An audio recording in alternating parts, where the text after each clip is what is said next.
E a gente vai agora para o momento da nossa resenha. A gente está com um tema aqui para a gente trocar uma ideia sobre obediência, né? Tem aquele livro que fala sobre as linguagens do amor, né? E eu escutei alguém falando, se não me engano foi o Pelicano, Nathan Pelicano, que falou que a linguagem do amor de Jesus é a obediência. Tem um texto bíblico que eu queria só pautar para a gente. Aqueles que aceitam os meus mandamentos e lhes obedecem são os que me amam. E porque me amam, serão amados por meu Pai. Eu também os amarei e me revelarei a cada um deles. 2 versículos à frente de João, capítulo 14, versículo 21, no versículo 23, Jesus diz: quem me ama faz o que eu ordeno. O meu Pai o amará e nós viveremos para morar nele. Que poder que existe na obediência. E eu acredito que a gente pode tratar de obediência de diversas esferas diferentes, né? A gente pode falar de liderança espiritual, a gente pode falar de paternidade, pode falar como aluno, né? Aluno é professor, líder e liderado. E pastor Natalino, para dar o pontapé inicial, por que muitas vezes, a maioria das vezes, parece que a obediência é algo danoso, algo ruim, algo a obedecer? Bom, primeiro isso tem uma influência espiritual muito grande sobre as nossas vidas. Então a desobediência parece que é muito forte. A gente já tem essa tendência. Você vê que a criança é pequenininha, você fala não e ela vai com a mãozinha. Você fala não e às vezes você tem que ameaçar e ser um pouco mais duro, porque ele vai. É natureza da gente, quer dizer, ir contra as regras. E dentro da nossa sociedade, onde a gente conseguiu uma série de direitos, isso por um lado é bom, mas muitos desses direitos causam uma série de problemas. Me lembro que uma vez eu dei uma surra no Moisés, a gente estava viajando, e aí o amiguinho, que também é da igreja, filho de líder da igreja, falou assim para ele: seu pai te bateu? Ele falou: bateu. Você sabia que se você for na polícia der parte, seu pai vai preso? E ele contou isso no carro pra gente na volta, né? Ameaçou, pastor? Ele contou. Ele errou 2 vezes, né? Errou quando fez para ser disciplinado, errou quando contou isso aí. Não, foi muito legal, porque quando ele contou, eu falei: filho, realmente, se você for, vai ser um problema sério. E eu vou continuar te disciplinando, porque eu te amo. Né? Então, a questão da obediência, que deveria ser uma coisa muito natural, simplesmente disse: não coma desse fruto, não coma desse fruto. Mas não, a gente tem aquela tendência. Então, há uma ação espiritual para que a gente não obedeça. E, na verdade, quando a gente não obedece, quem perde é a gente. Exatamente. Qualquer segmento. Eu passar o farol vermelho, vai levar a multa. Eu eu não gosto de andar 120, quero andar 150.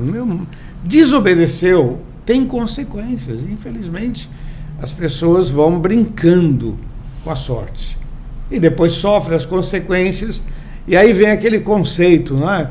Pô, só comigo, porque eu e os outros. Então, os outros é os outros. Você é você. Cada um vai dar conta de si diante de Deus e diante da sociedade. Sim. O Luanzinho talvez seja o caçula aqui entre nós por pouco tempo, né, pastor? Alguns meses de diferença. E talvez esteja mais perto de lembrar do seu quesito filiação, né? Como é que você era com os teus pais? No começo eu tinha uma dificuldade na minha adolescência em obedecer, porque é fácil obedecer quando a gente concorda, né? Mãe, posso ir na casa do meu amigo? Pode. Aí é legal, obedecer minha mãe. Aí é concordância, né? Aí é concordância, é fácil. Agora eu tinha muita dificuldade de escutar um não, de ouvir um não dela, né? Mãe, posso ir na casa dos meus amigos? Não. Mãe, posso jogar bola? Não. E aí eu ficava questionando, né? Eu falava assim: por quê, mãe? Por quê? Por quê? Só que a palavra de Deus fala que tudo que você planta, você colhe, né? Aí virei professor, né? Agora? Eu sempre perguntei para Moisés, quando Moisés era garoto, né? Pode fazer tal coisa? Não. Por quê? Mas quando eu falei sim, você não falou por quê? Porque sim não precisa. Sim não precisa. Né? Então, é um conflito. E vamos trazer a mãe do Luan para falar aqui pra gente? Vamos? Eu tinha muita dificuldade. Ela falou: isso é muito difícil. Eu pedi um vídeo aqui, ó. Minha mãe? Tua mãe. Ainda bem que eu falei isso, né? Às vezes eu falo uma coisa que... Falar assim: nunca dei trabalho, tudo muito tranquilo. A gente tem um vídeo extra aqui da mãe e a gente vai soltar. Tá no esquema? Vamos lá. Léo, o que dizer do meu bebê?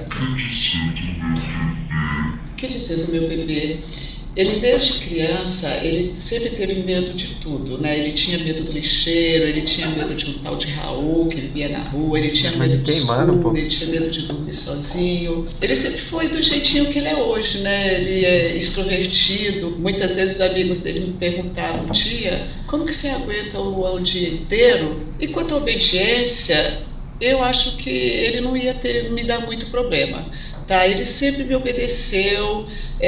Antes de conhecer Jesus, ele reclamava um pouco, demorava um pouquinho mais para fazer as coisas que eu pedia. Mas depois que ele se converteu, ele passou a fazer as coisas tudo rapidinho, né? Porque quando eu pedia ele alguma coisa, ele fazia rapidinho. Pagaram sempre minha mãe, com a carinha boa. Ele nunca reclamava. Ele guarda, né, a palavra de Deus no coração dele, Efésios 6, né? Honra teu pai e a tua mãe, que é o primeiro mandamento com promessa. Eu sou muito grata a Deus pelo filho, pelo homem, né, que você se tornou.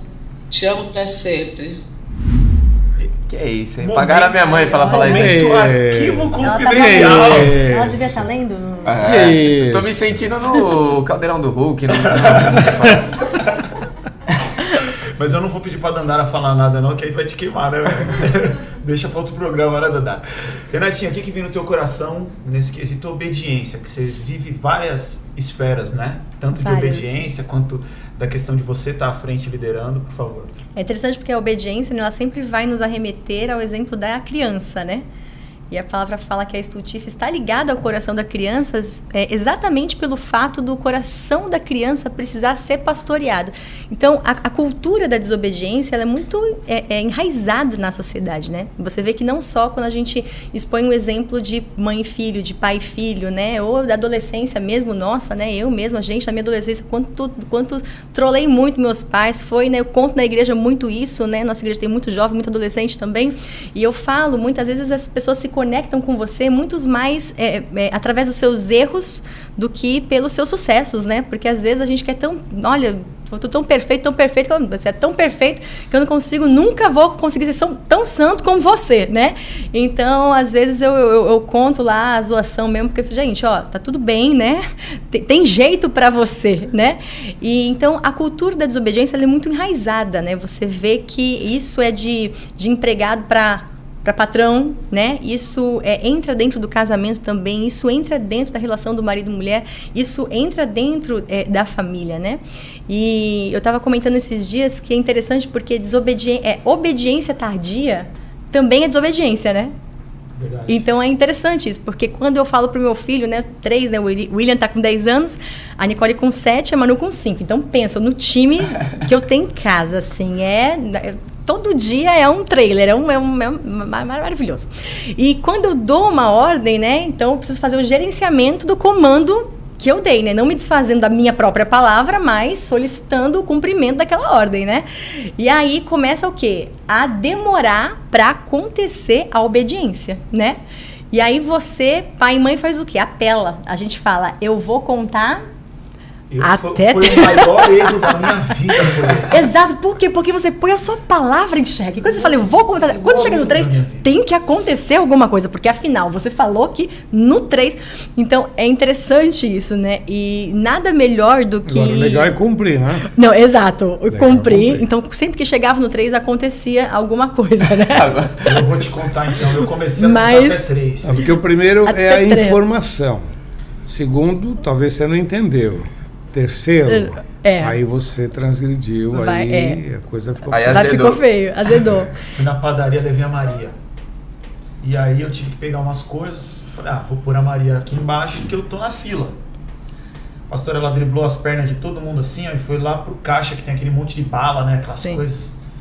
E aí ela de longe pegou a bala e fez assim, ó, falei, não vai levar. Aí ela pegou a bala do lado e fez assim. Aí eu entendi que ela ia lacrar todas as balas que estavam ali, uma de cada tipo, até eu falar que não.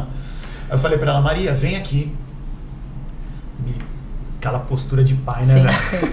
Vem aqui, filho. Pensando, exposto, né, um pouco. Ela vai vir.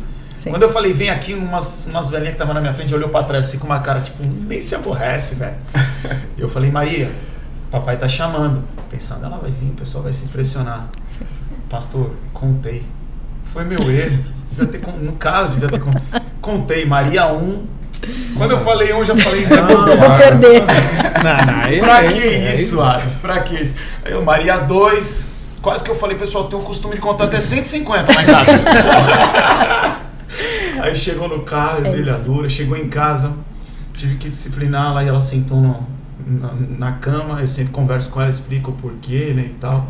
Quando ela sentou na cama, ela fez uma cara de compreensiva, pastor, virou pra mim e falou assim, então só não tira a calça. Quer dizer, ela já sabe que a fralda também fica, é quase um amortecedor. Mas o meu erro foi esse... Mas a minha mãe, ela tinha uma colher de pau que ela carregava na bolsa, que chamava Deus Proverá. E depois eu adotei esse princípio, não da colher, mas a cinta. Deus proverá.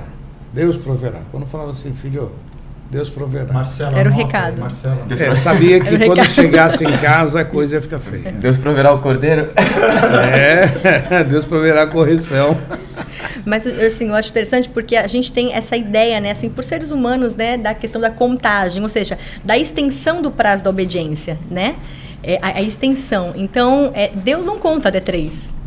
Né? Então, assim, a questão da obediência é muito séria, porque, por exemplo, eu que tenho 3 crianças em casa, né? São 3 temperamentos diferentes, 3 pessoas diferentes, são 3 reações diferentes, então, assim, é um malabarismo, né? É uma orquestra lidar com tudo isso, né? Com esse dinamismo todo. E quando você vê um irmão brigando com outro, né? Então, assim, o que acontece? Você dá um presente, você dá alguma coisa para um filho e o outro quer emprestado e o outro não empresta. Então, o que a sociedade faz? Nossa cultura para resolver e ter paz no ambiente. Você pega o item que está causando a briga e fala assim, daqui acabou para todo mundo. Mas, na verdade, o que está implícito ali, o problema não é o item. O problema é o que está no coração da criança, que se chama egoísmo.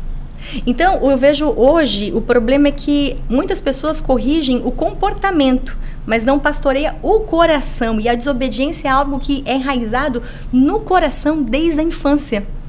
E é um comportamento, por estar no coração, isso precisa do pastoreio. É o que Deus faz conosco, né? Deus não conta até 3. Ele fala, olha, Abraão, é o seguinte, sai da tua terra, sai. E saiu. E saiu, né? Então, assim, a obediência tardia, ela é desobediência. Muitas direções para a nossa vida, Deus fala assim, é agora. Faça isso. A gente fala, não, Deus vai contar até 3. Não, Deus vai contar até 3. Amanhã, não sei. Vocês ouvir direito, a gente toma de migué. Fala de novo, né? Molha a lã, molha a terra. Deus, agora, se eu acordar e tiver sol, eu ver o céu claro, azul claro, eu vou saber que é... Então, assim, você entende? A nossa demora em obedecer já é desobediência, né? Mas isso vem da onde? Vem dessa cultura enraizada que começa a expandir para todas as áreas que, quando não pastoreada no coração dos nossos filhos, no coração de adolescentes, e isso vai se enraizando para casamento, isso vai se enraizando para a vida profissional, isso vai se enraizando e ela começa a se tornar o quê? Uma desonra. Porque a desobediência ela gera o quê? Desonra. Quando nós desobedecemos a Deus, nós estamos desonrando a Deus, né? Isso é seriedade. Na verdade, as pessoas, mas desobedeceu. Meu filho desobedeceu. Eu vejo pais lidando com isso de uma forma infantil, né? De uma forma tão... imagina, tão importante. Ele tá com sono. Isso, a gente trabalha com futsal, né? Eu e o Luan, e eu dou muito esse exemplo para os adolescentes, para os jovens.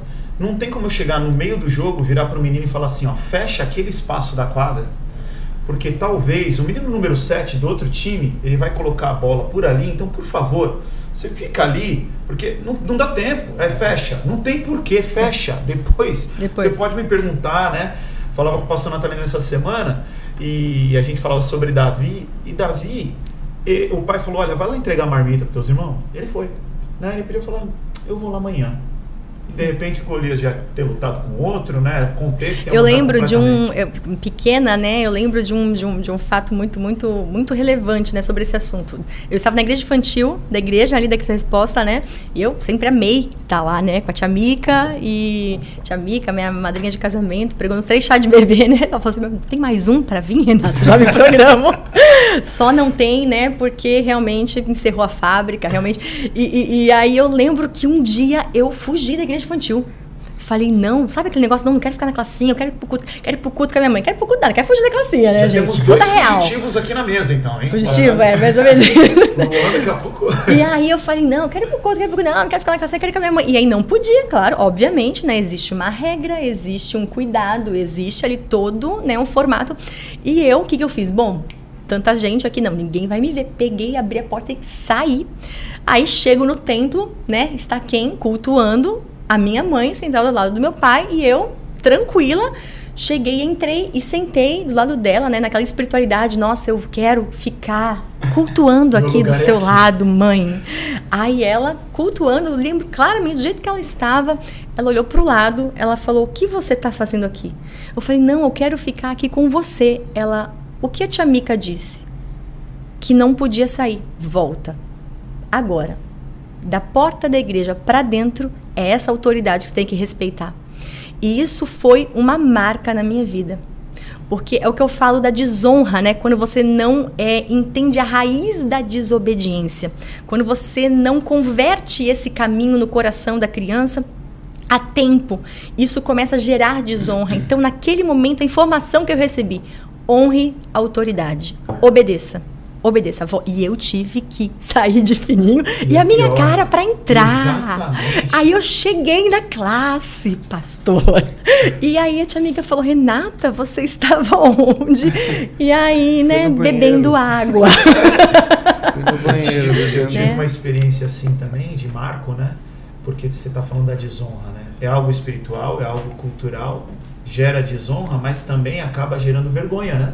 Sim. Porque às vezes desonra o teu pai, mas você fica envergonhado por conta da situação. Fui trocar figurinha com o moleque do meu prédio. E aí eu vi que ele tinha o Denilson. O jogador era do São Paulo na época, eu louco pela figurinha. Ele pegou meu álbum, meu bolinho de troca, olhou uma por uma, mano. Ele tinha todas as minhas. Só que eu manjei. E o que eu fiz? Já rapelei a do Denilson. Pus no bolso. Acabou, não tenho nada, então beleza, então morreu. Tchau. Eu fui pra casa. Só que eu tava com meu irmão. Já fui contando vantagem pra ele. Aí, ó. Rapelei a figurinha do moleque. Peguei a figurinha, pai, ele nem viu, foi rapidão e tal. Só que eu entrei em casa com cara de delinquente, né? A mãe já sabe, né? O que aconteceu? Eu peguei a figurinha, mas o menino... Não, eu peguei no... Você vai voltar lá e vai devolver a figurinha. Meu Deus, parecia que eu tinha que viajar. Que distância. E cheguei lá, eu não era cristão, moleque. Falei, mano, tava lá, apareceu lá. Devolvi pra ele sem pedir desculpa. Tá aqui. Sem graça, né, pastor? Não, e nessa de ser intenso, né, na questão de pastorear o coração, tem uma amiga, né, em que ela tinha tava um filho, estavam brincando, as crianças tudo brincando no prédio, e o filho dela, né, o Júnior, e aí aconteceu uma briga lá no prédio, o garotada brigando, e aí ele subiu, e ela me contando, né, Renata, ele subiu, e aí vieram me dizer que ele tinha batido no outro amigo do prédio, né, eu peguei, mas eu desci a cinta nele, eu falei, que é isso que eu te ensino, Júnior, você vai ter que ir lá na casa do vizinho agora pedir perdão. Não, mãe, não foi eu, não. Vieram aqui me falar, e disciplinei ele. E cheguei na casa da mãe do menino que apanhou. Ele falou, olha, meu filho está aqui para pedir desculpa pro seu filho. Ela falou, não, mas foi o outro Júnior, não foi ele. Então, né, ele tá com um plus aí. Tá então acontece ele isso. Ficou com bônus, né? Na outra não esqueça mesmo. Já foi naquele dia. Leozinho, e as frases mais ditas para um professor tentar fazer uma classe obediente? Como é que é agora a tua experiência como profissional da área? Frase mais dita? Pô, pessoal, por favor, faz silêncio aí, obedece o professor, vai. É que a gente é professor de educação física, é um pouco mais fácil, porque eles têm interesse, né? Quando você fala, você vai ficar sentado, né? Eu imagino a professora de matemática falando, você não vai fazer a lição de matemática. É isso que eu quero. É tudo que eu preciso. Mas quando a gente tá na educação física, no futsal, é um pouquinho mais fácil, né? Porque tem o interesse deles, né? Mas mesmo assim, tem uns e outros que a gente tem que trabalhar, a gente tem que ser firme, né? Lá na escola a gente tem um time de futsal, tem um menino que toda aula me dava trabalho. E toda aula eu tirava ele. E ele pedia misericórdia, né, no meio do treino. Eu tirava ele, aí dava 5 minutos, ele... Deixa eu voltar. Primeira vez eu deixei. Aí no outro dia ele fez a mesma coisa. Deixei ele um pouco fora, falei, você tá fazendo isso, você vai ficar de fora, eu não vou te colocar mais. Aí beleza. Ele, não vou fazer mais. Coloquei. A terceira vez que ele fez, aí tirei ele. Aí ele, deixa eu voltar. Eu falei, não. Aí ele ficou o treino todo, ele quase morreu no treino, né?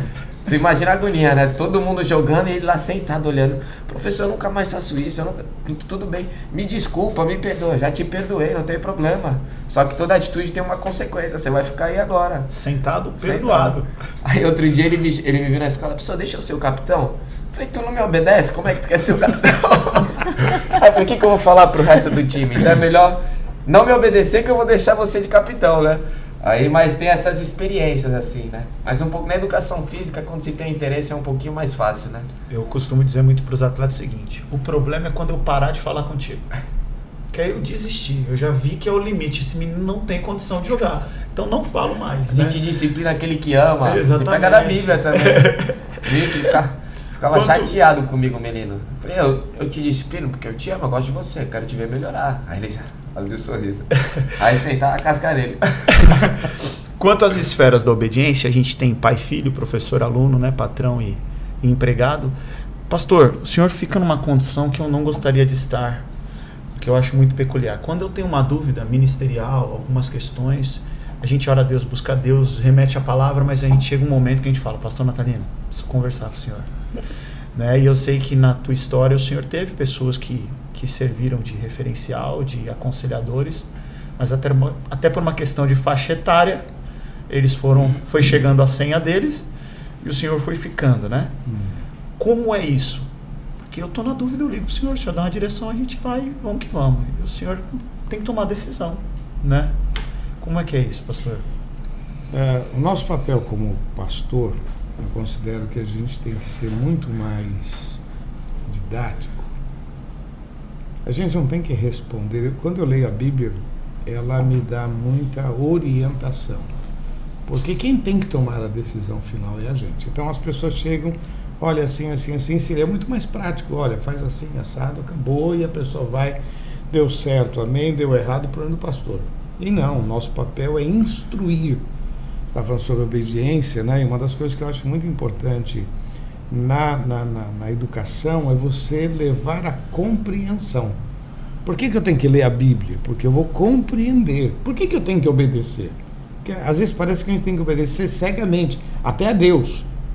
Mas quando a gente lê a Bíblia, ela vai nos ensinando por que obedecer. Por quê? Existem os resultados. Eu me lembro que era garoto, às vezes meu pai falava uma coisa, eu falava, pai, mas eu não entendi, tal. Ele me explicava e a gente quer dar uma de bonzão. Não estou entendendo. Meu pai falava, vai na fé. Faz na fé. Então tem hora, meu irmão, que a gente não quer entender. E aí a gente sofre consequência. Então, a compreensão. Por que eu tenho que fazer? Compreender. E o meu papel, muitas vezes, como pastor, é levar a pessoa ao raciocínio. Ela quer por exemplo, você vê um casal, né? Você diz assim, ó, a Bíblia diz que você tem que amar a sua esposa. Ah, mas você não sabe a mulher que eu casei. Está na Bíblia. Está aqui. Quem obedece é feliz. Você vai, obedeça. Mulher, submeta-se ao seu marido. Mas não, às vezes a gente quer negociar, questionar a palavra. Então, como pastor, eu tenho o privilégio de ser um conselheiro, de orientar. Agora, cabe à pessoa compreender. Tem um ditado que diz que o pior cego é aquele que não quer ver. Quer dizer, tem pessoas que não querem ouvir aquilo que a gente tem para falar. Mas solução, nós não damos solução. A gente só ajuda. Solução é Cristo. A gente não é solução. A gente é orientação. Tá escrito aqui, você vai obedecer. Se você fizer isso aqui, eu te garanto, meu irmão, milagres vão acontecer. Eu acho interessante que a gente que ministra a palavra, na verdade a gente prega a mesma coisa a vida inteira com uma roupagem diferente. Né? Então a gente fala... Eu e o Luan, a gente fala isso todo dia. A gente vai fazer uns até quinta, muda o tema, a gente olha um pro outro e fala, já vi isso aí. A roupagem é outra, mas o assunto é o mesmo. Qual é o assunto? Vida cristã. Porque se o camarada entender que a vida com Deus é séria, e é séria para o nosso bem, essa semana atendi um camarada e ele falava sobre isso, semana passada. E ele falava sobre isso, mas por que eu tenho que obedecer? A vontade de Deus não é boa, perfeita e agradável? Ponto final, só por isso. Obedeça, creia, coloque em prática, viva, busque a Deus, peça a Deus sabedoria, mas pratique a palavra. É tão simples isso. Pastor, só um adendo no que tu tá falando. 2 coisas. Um adendo. Tu gostou, né? Meu Deus, que A primeira coisa é que eu peguei a indireta. Porque o que acontece? Eu e a Dandara, minha esposa tá aqui, né? Deve estar cochilando, não sei. Tadinha. Ainda não. O que a gente foi fazer? Fomos orar. Fui falar com o pastor Natalino, a gente teve um período de oração. Aí depois fui falar com ele pra gente poder namorar. Aí na sala dele, tava eu, ela, ele. Aí ele começou a falar assim pra ela: tu tem certeza do que você tá fazendo? Pra mim ele não tinha perguntado. Pra ti ele não tinha perguntado, né? Aí ela: tenho. Você tem certeza? Aí eu falei: tu tava aconselhando então, né? Tu tava tentando Tava abençoar. só instruindo. Obviamente. Tem que ter Só que convicção. ela não pegou. No teu caso, glória a Deus, né? Tinha tanta certeza que casou, meu. Agora outra coisa é que eu tava pensando, tem um versículo na Bíblia que fala que a palavra de Deus é poder de Deus para aqueles que creem. É. E é loucura para aqueles que perecem. Então, quando você fala para uma pessoa que não tem um relacionamento com Deus para obedecer, ela fala loucura. Tem coisa que é loucura se você não conhece a Deus. Se você amar o seu inimigo, você fala loucura. Se você não conhece a Deus. Perdoar 70 vezes 7, você fala loucura. Mas eu acho que também o segredo da obediência é o relacionamento com Deus. Porque se você tem um relacionamento com Deus, Ele fala com você, Ele tem o Espírito Santo habitando em você. Por mais difícil que seja uma questão de obediência no momento, você fala: poxa, Deus está aqui comigo, né? Ele sabe, Ele tem o melhor para mim. Agora o ruim é quando a pessoa não tem nada, não tem a presença de Deus, você fala algo para ela falar: não consigo. Sim. É loucura. Ela vai perecer, né? Por isso que o princípio é a pessoa receber Jesus como Senhor e Salvador para poder compreender. Sim. Então a pessoa diz assim: poxa, a Bíblia é um livro, é complicado, eu não entendo, é muita coisa. Lógico, ele não tem o Espírito Santo de Deus. Tá lendo sem o autor do lado, né? Sim, ele precisa ter uma experiência com Cristo e que vai abrindo devagar. Não é tudo que o Senhor revela. Sim.